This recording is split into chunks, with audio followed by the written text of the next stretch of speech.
Baik, selamat pagi. Nama saya Stefanus Gerard Markonus dengan NIM 2802392500. Pada kesempatan kali ini, saya akan menjelaskan step by step proses pengerjaan saya dalam menyelesaikan case nomor 2B. Oke, langsung saja. Di sini kita diminta untuk melakukan EDA dan tak lupa untuk membaginya dengan proporsi 70 untuk training, 15 untuk validasi, dan 15 untuk testing. Data untuk case kali ini saya mendapatkan paket set data B di mana saya diminta untuk mengklasifikasikan gambar untuk penyakit pada daun pohon ceri. Nah, langkah pertama yang saya lakukan di sini adalah langsung membagi datanya sesuai dengan proporsi yang diminta. Dengan training rasio 70%, validasi rasio sebesar 15%. Dan tak lupa untuk testingnya, di sini saya menggunakan ukuran total dikurang dengan ukuran validasi, totalnya akan menjadi 15% sisa untuk testing. Oke, setelah membagi di sini tujuannya adalah untuk menghindari data leakage pada proses training dan juga validasi.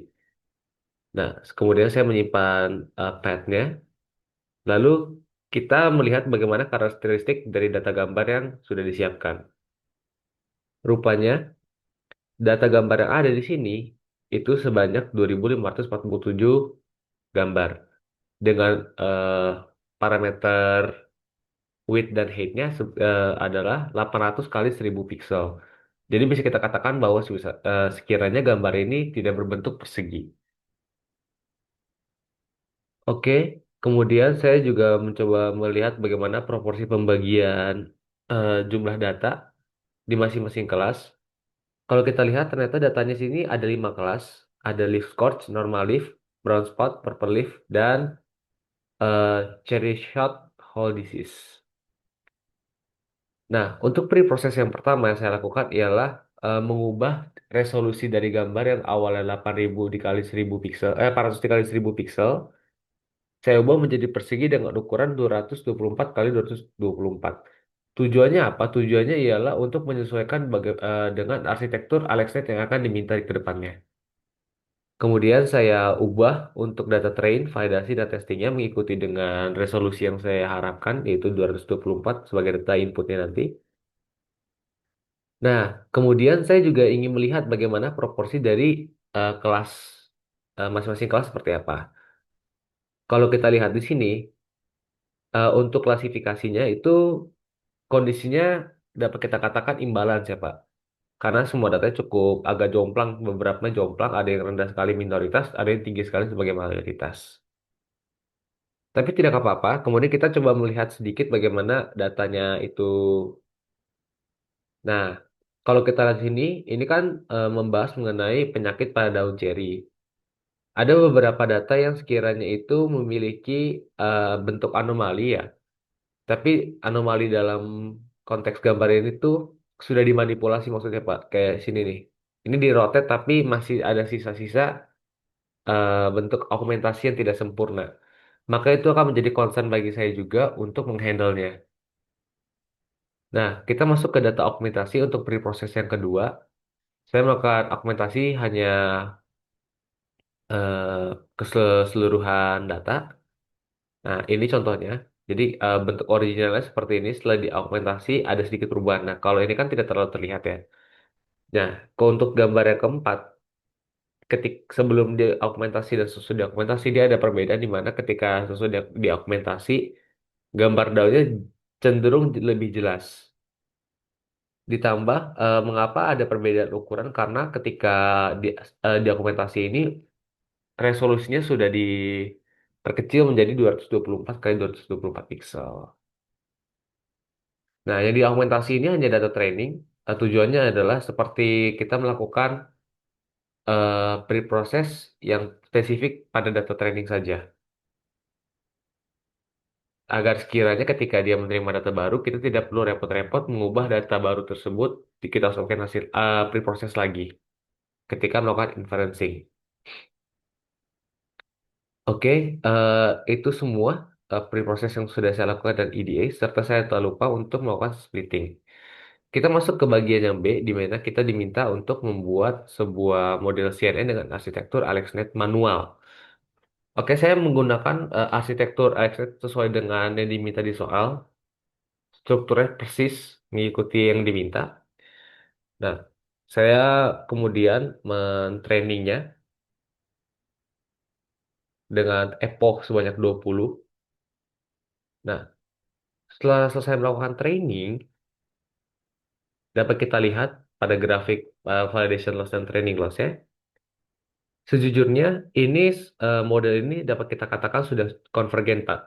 Akan tetapi, eh, kalau kita lihat di sini nih, average training loss dan validation loss ya, itu mungkin sudah baik, tapi masih ada di angka 0,3 dan 0,4. Saya masih belum merasa puas, maka dari situ eh, kita diminta untuk meningkatkan performance dari base arsitektur yang sudah ada.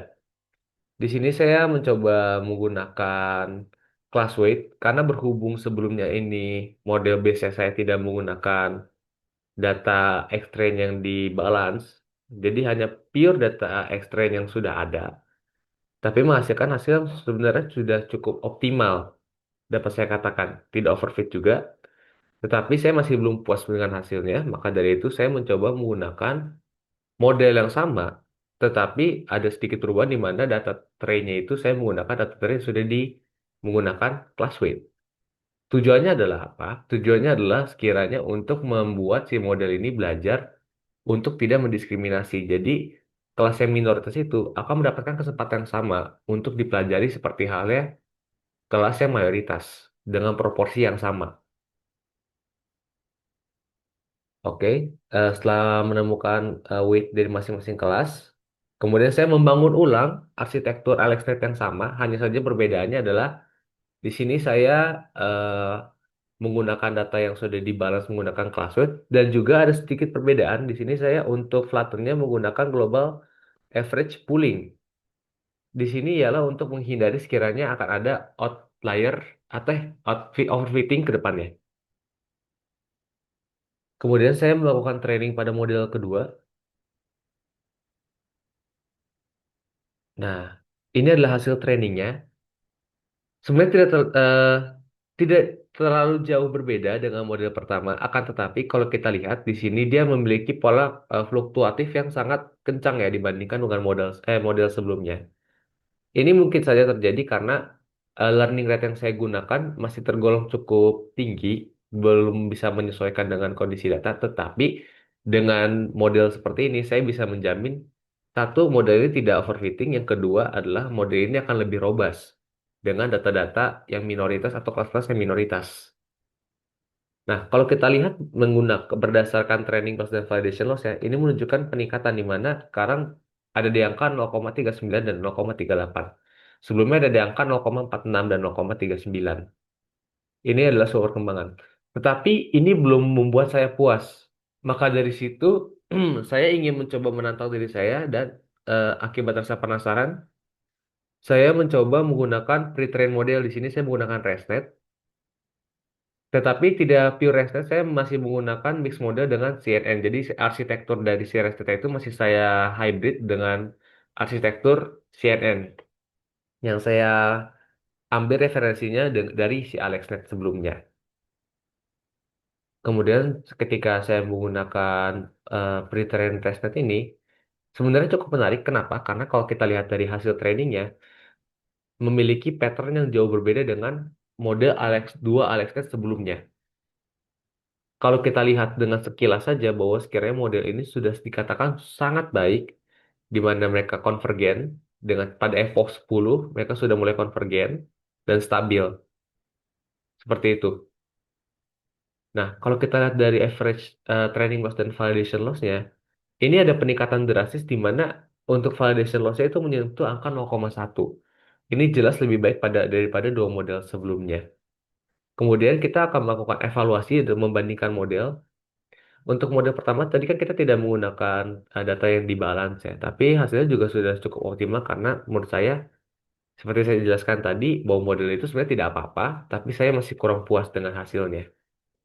Nah, kalau kita lihat juga berdasarkan eh, classification report, ini sudah oke. F1-nya di angka 94 dan akurasi juga 96. Ini juga sudah bagus sebenarnya. Tetapi Yang masih saya rasa kurang adalah untuk recall dari kelas yang minoritas, ini nih, yang normalif, itu masih di angka 77%. Artinya, si model pertama ini masih kurang berani nih untuk menebak kelas yang minoritas. Makanya recall-nya masih terlalu kecil. Kalau kita bandingkan dengan model yang kedua yang sudah dibalance, memiliki pattern akurasi yang hampir mirip. Begitupun tapi untuk AUC-nya itu mereka sempurna sekali ya. Trending dan validasinya sangat sempurna, memiliki pattern yang hampir sama. Sama persis malah. Jadi dia saling tumpuk menumpuk, Pak. Oke. Nah, ketika saya testing dengan data testing atau inferencing, nah ini dia. Meskipun akurasinya dan kita lihat turun 1%, tetapi yang saya suka adalah di sini untuk kelas yang minoritas itu mendapatkan recall di angka 80%. Artinya ada peningkatan sebesar 3%. Kenapa tadi saya membahas recall? Karena kalau kita membicarakan soal kesehatan, ini kan kita ngomongin kesehatan tanaman, Pak. Akan lebih baik jika metrik yang kita fokuskan adalah metrik recall-nya. Karena analoginya, recall itu kan membahas mengenai dari sekian berapa persen yang memang terkena penyakit, berapa persen yang kita berhasil tebak benar dia terkena penyakit. Lebih baik kita berhasil nebak seseorang terkena penyakit padahal enggak, daripada kita menebak orang ini padahal sakit, aslinya sakit. Tapi kita tebak tuh dia gak sakit. Itu kan arti kita melewatkan kesempatan untuk bisa menolong orang tersebut. Begitupun dengan tanaman, Pak. Seperti itu. Di sini adalah contoh hasil prediction-nya. So far, mendapatkan perfect score. Nah, terakhir kita bandingkan dengan pre-trained model. Nah, ini dia. Untuk pre-trained model, validasinya ada di atas training, artinya eh, si ini cukup belajar dengan baik, bahkan lebih baik pada ketika dia training. Dan ketika dia melihat data baru, dia tidak kaget. Nah, untuk AUC-nya juga sama seperti pada bagian model kedua. Dia saking sempurnanya itu sampai timbang tindih, Pak. Seperti itu. Ketika saya testing, ini confusion matrixnya jauh lebih baik daripada dua model sebelumnya dan ini didukung dengan classification reportnya. Dari tadi saya menekankan recall. Di sini yang bikin saya cukup puas adalah dari kelas minoritas, nih kelas minoritas, itu recallnya cukup tinggi, di atas 95%. Di atas 90% maksud saya. Ini menunjukkan bahwa sekiranya model kita berhasil menebak yang kelas yang minoritas itu 90%-nya benar. Seperti itu, Pak. Ini adalah contoh dari prediction-nya. Nah, menunjukkan bahwa sekiranya berdasarkan tiga model yang sudah saya coba eksperimenkan, pre-trained model itu menduduki posisi paling tinggi karena pada dasarnya si pre-trained ini kan sudah memiliki eh, data-data fitur mengenai suatu objek. Jadi dia akan lebih mudah menangkap fitur-fitur ketika kita masukkan data baru.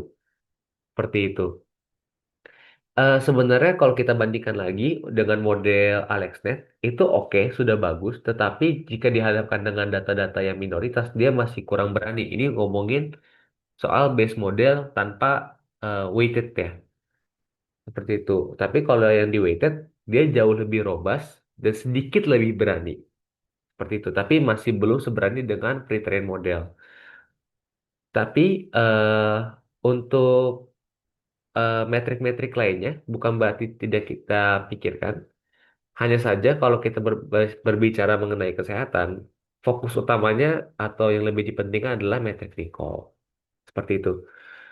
Mungkin ada beberapa rekomendasi yang bisa saya sampaikan mengenai eksperimen kali ini. Mungkin kita bisa menggunakan hyperparameter tuning di model custom CNN-nya. Karena menurut analisa saya, model CNN yang custom itu bisa memiliki hasil yang lebih akurat. Tapi masih kita perlu, misalnya kita menggunakan random atau grid search untuk menemukan hyperparameter yang tepat. Kita harus menentukan tuning classroomnya seperti mana, learning rate-nya seperti gimana, dan jumlah neuron itu berpengaruh. Lalu berdasarkan analisa saya juga, untuk menangkap pola dari kelas yang minoritas, perlu ditambahkan data kembali agar model bisa menangkap ciri dan juga pada pola kelas yang minoritas dengan lebih baik. Jadi eh, mungkin ini adalah salah satu kelemahannya adalah datanya mungkin cukup banyak tapi masih kurang banyak. Terlebih lagi untuk kelas yang minoritas. Sekian yang bisa saya sampaikan, Pak. Mohon maaf apabila ada kesalahan. Terima kasih dan